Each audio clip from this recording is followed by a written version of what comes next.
डरावनी रातें YouTube channel पर आपका स्वागत है।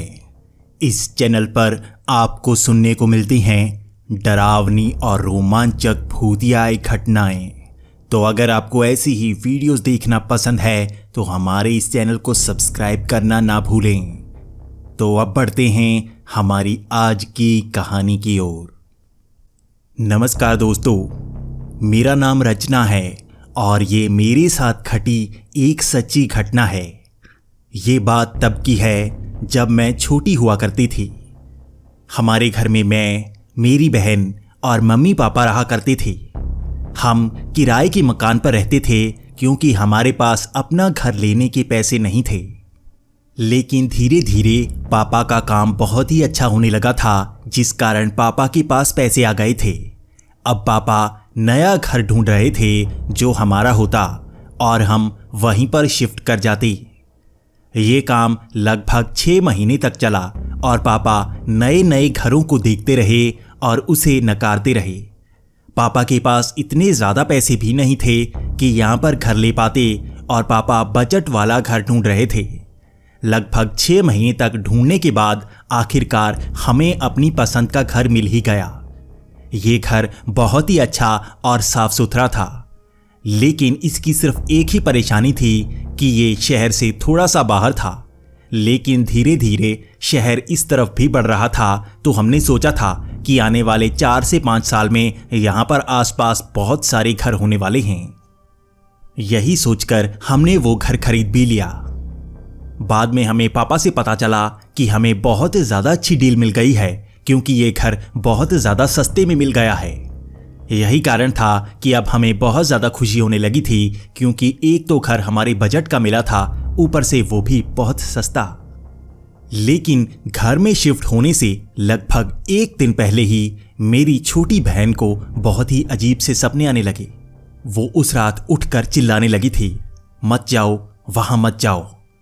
ये सुनकर हम थोड़े से घबरा गए थे, लेकिन मेरी बहन बहुत ही सेंसिटिव थी, इसलिए हमें लगा वो दिन के वक्त किसी चीज़ से डर गई होगी, इस कारण रात को वो इस तरह से चिल्ला रही है। लगभग 2 दिन बाद हमने शिफ्ट कर लिया। हम पूरा सामान लेकर उस घर में चले गए और हमें घर बहुत ज़्यादा अच्छा लग रहा था। लेकिन मेरी छोटी बहन बहुत ज़्यादा परेशान थी। वो यही कह रही थी कि उसने सपने में इसी घर को देखा है। यही घर उसे डरा रहा था। लेकिन मेरे पापा इन चीज़ों को नहीं मानते, इसलिए उन्होंने मेरी बहन को यही कहा कि उसने गलत सपना देखा होगा या ये कोई संयोग हो सकता है। लगभग 1 हफ्ता हमारा उस घर में बहुत ज़्यादा अच्छा भी था। हम धीरे धीरे सामान को सेट करने लगे थे, लेकिन 1 हफ्ते बाद हमारे साथ बहुत कुछ अजीब होने लगा। हम देखते कि हमारे कमरे के बाहर कई तरह के लाल रंग के छींटे पड़े होते।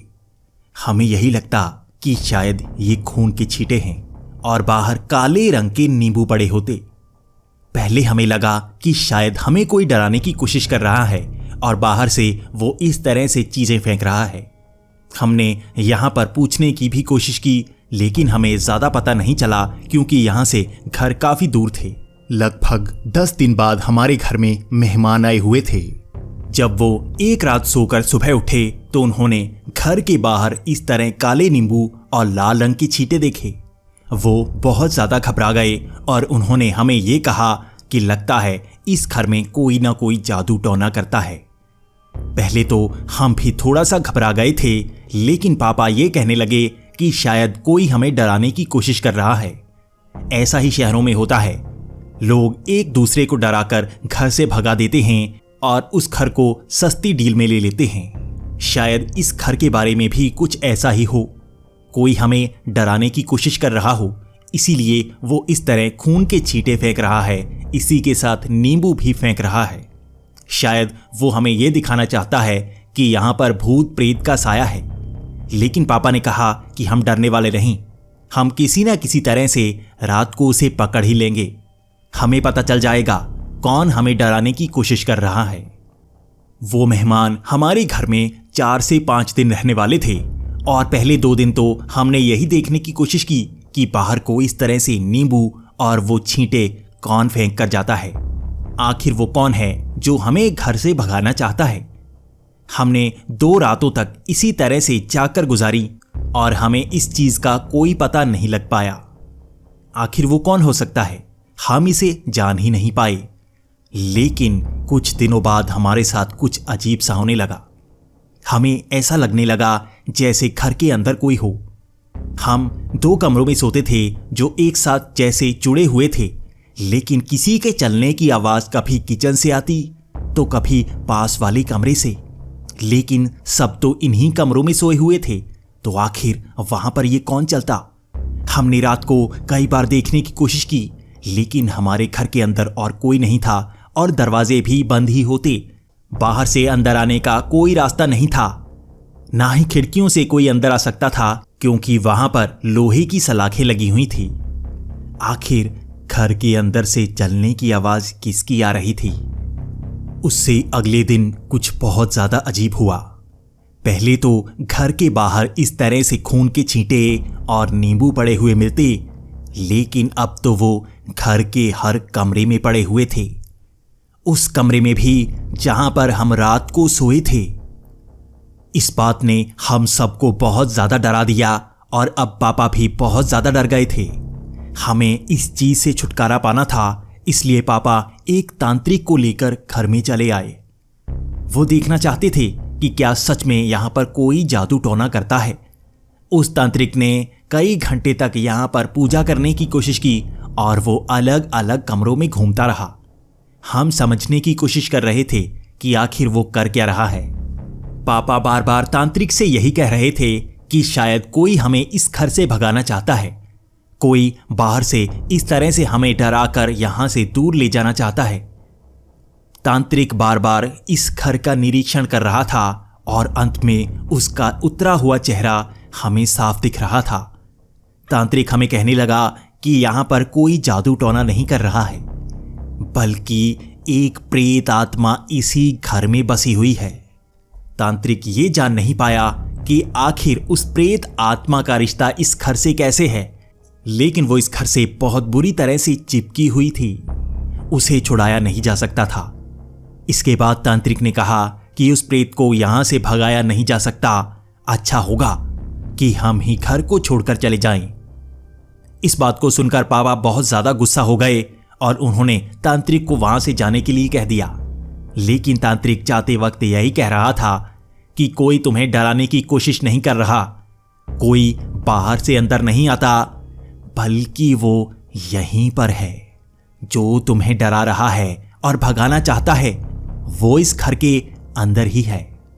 इसके बाद पापा ने खिड़कियों और दरवाजों को अच्छी तरह से बंद करवा दिया। पापा का मानना था कि शायद बाहर से कोई ना कोई हमारे कमरों में इस तरह से चीजें फेंक रहा है और हमें डराने की कोशिश कर रहा है। लेकिन एक रात हमारे साथ कुछ ऐसा हुआ जिसके बाद हमें उस घर में नहीं रुकना चाहिए था।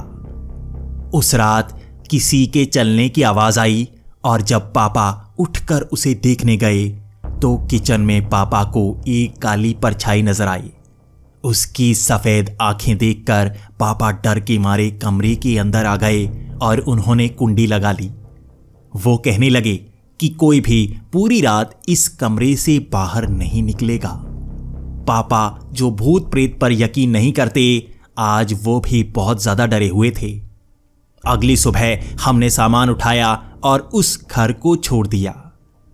उस घर को हमने काफी सस्ते में बेच दिया था, उससे भी ज्यादा सस्ते में जितने में हमने उसे खरीदा था। बाद में हमें पता लगा कि इस जमीन को यहां के किसानों से छीनकर यहां पर घर बनाया गया था। उस किसान की मौत भी इसी खेत में हो गई थी। शायद उसी का प्रेत इस घर में भी बसा हुआ हो सकता है। हमने ज्यादा जानने की कोशिश भी नहीं की क्योंकि हमें नुकसान नहीं पहुंचा था और हम बच गए थे। लेकिन मैं आज भी यही सोचा करती हूं कि उस घर में अब कौन रहता है और क्या प्रेत उसे भी परेशान करता होगा या नहीं।